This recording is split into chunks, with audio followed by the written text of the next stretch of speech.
Very good morning students. How are you? I hope all of you will be fine. I am your science teacher and today I am going to teach you science of class 7th. And today we continue chapter 16 light and today we will discuss part 2nd of this chapter. So now see in the book. This is your science book of class 7.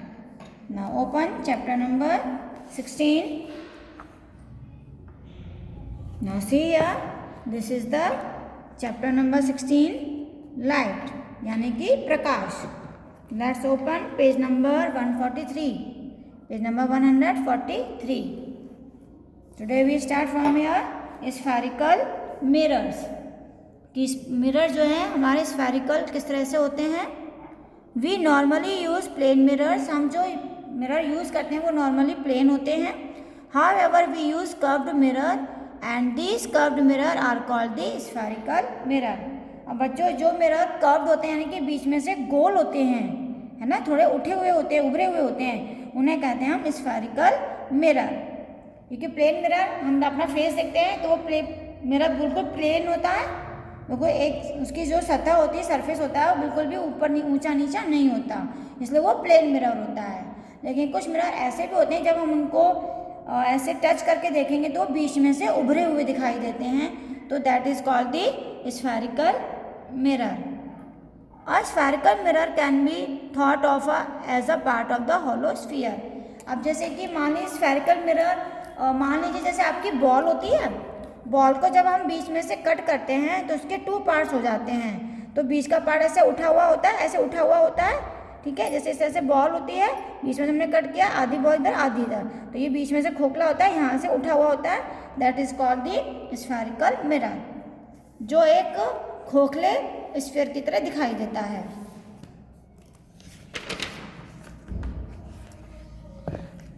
So there are 2 types of spherical mirrors.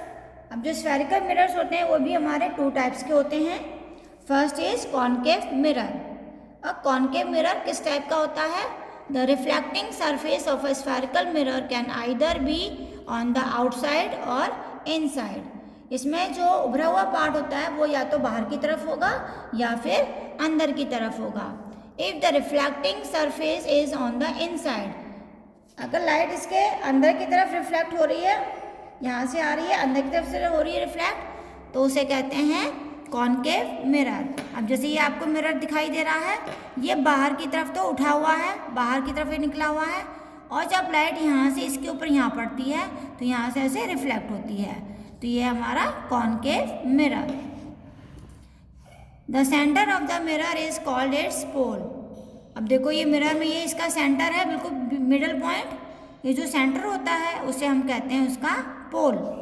The center of the sphere of which the mirror forms a part is called the center of the curvature, या फिर हम उसे कहेंगे center of curvature. देखो C लिखा हुआ, C का मतलब है center of curvature, इसका ये सेंटर है और ये इसकी बिल्कुल मिडल पॉइंट है. जैसे सर्कल में डायमीटर होता है, इसी तरह से ये समझ लीजिए इसका डायमीटर है, जिसे हम कहते हैं प्रिंसिपल एक्सिस.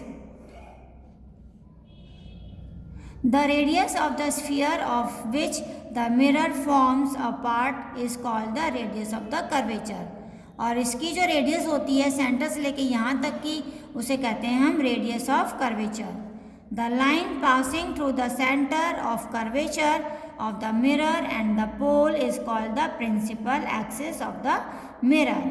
देखो जो प्रिंसिपल एक्सिस है, ये वो लाइन होती है जो सेंटर ऑफ कर्वेचर से होती हुई जाती है, और ये जो इसका मिडल पॉइंट होता है जिसे हम पोल कहते हैं, पोल तक जाती है. Is called the principal axis of mirror. If the beam of light rays parallel to the principal axis falls on a concave mirror, all the rays after reflection meet at a point. This point is called the focus.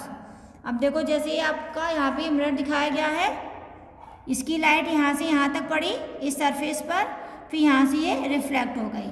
इसी तरह से ये second light है, ये यहाँ से reflect हुई, ये थर्ड लाइट है, ये यहाँ से मेन है, ये तुम्हारी यहाँ पे हो गई और ये यहाँ से रिफ्लेक्ट हुई.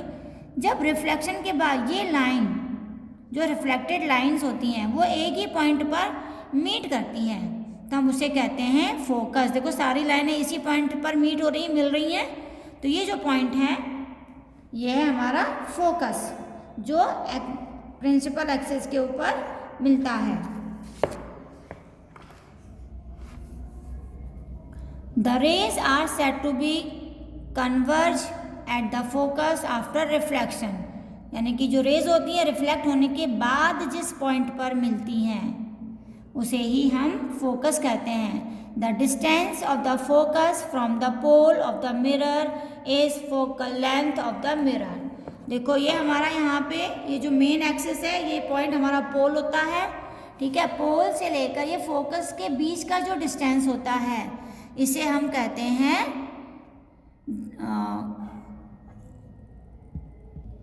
Focal length of the mirror.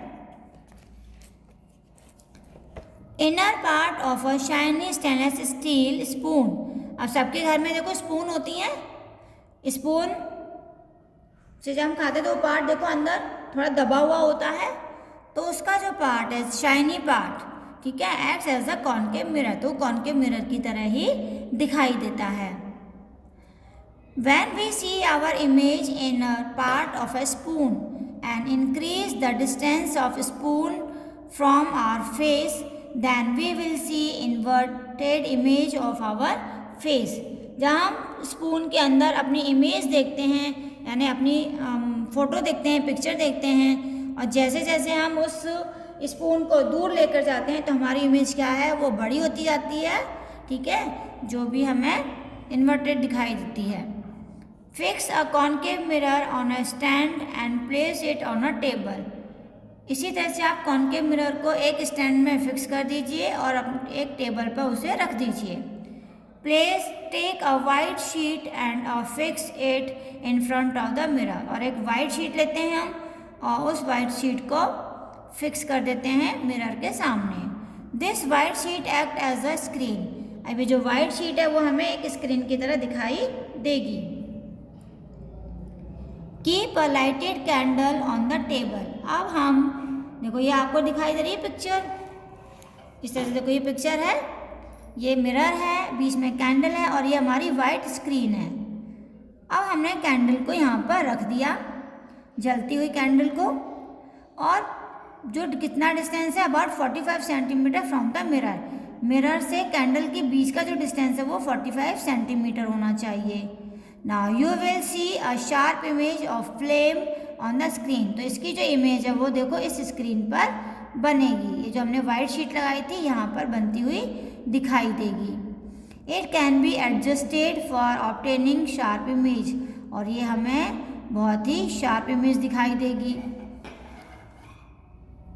Now move the candle towards the mirror। अब हम इस कैंडल को जब मिरर के नज़दीक लाते हैं, देखो इसकी हमने और पास रख दिया, तो इसकी जो इमेज है वो और बड़ी होती चली जाएगी। From it now we will see find larger image of the flame. तो ये जो फ्लेम की इमेज बन रही थी वो कैसी होगी, बड़ी बनेगी। और the use of concave mirror. अब कॉनकेव मिरर का यूज कहाँ किया जाता है? Concave mirrors are used in torches and car bike headlights to reflect the light of the bulb to form a powerful beam of light.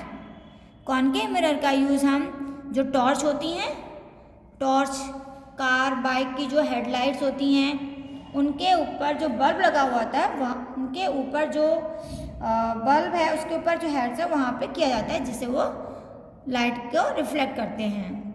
Shaving mirrors जो शेव करते हैं, जैसे बड़े भाई हैं या आपके फादर हैं, शेव करते हैं, दाढ़ी बनाते हैं, तो वो जो मिरर यूज़ करते हैं वो भी हमारा कॉनकेव मिरर ही होता है। In which we see magnifying image of our face, जिसके अंदर जो हमारी इमेज होती है वो बड़ी दिखाई देती है। देखो जैसे यहाँ पे पिक्चर है, ये शेविंग करते हुए दिखाई दे रहे हैं, तो ये कॉनकेव लेंस है जिसके अंदर इमेज बड़ी दिखाई देती है। ये टॉर्च है, और ये क्या है, हमारे जो डेंटिस्ट होते हैं इसके अंदर लेंस है, वो अंदर की छोटी चीज को बड़ा करके दिखाई देता है। इसी तरह से A doctor used it to examine eyes, ear, nose, throat and teeth. तो कॉनकेव मिरर का यूज़ जो डॉक्टर्स होते हैं वो हमारी आँख, कान, नाक, गला और हमारे जो दांत होते हैं उनको चेक करने के लिए यूज़ करते हैं. The astronomical telescope is an instrument used to view stars and planets. इसी तरह से जो टेलीस्कोप होते हैं उनके अंदर जो लेंस होते हैं, जो मिरर होते हैं, वो भी हमारे कॉनकेव मिरर होते हैं जो दूर की चीज़ों को बड़ा करके हमें दिखाते हैं. It uses a large concave mirror to form an image of the star और the planet and this image is then magnified in the telescope. जब हम टेलीस्कोप से स्टार्स या जो भी स्काई में मून वगैरह होते हैं उनको देखते हैं तो वो उनकी इमेज को बड़ा करके दिखाते हैं. Now next is convex mirror.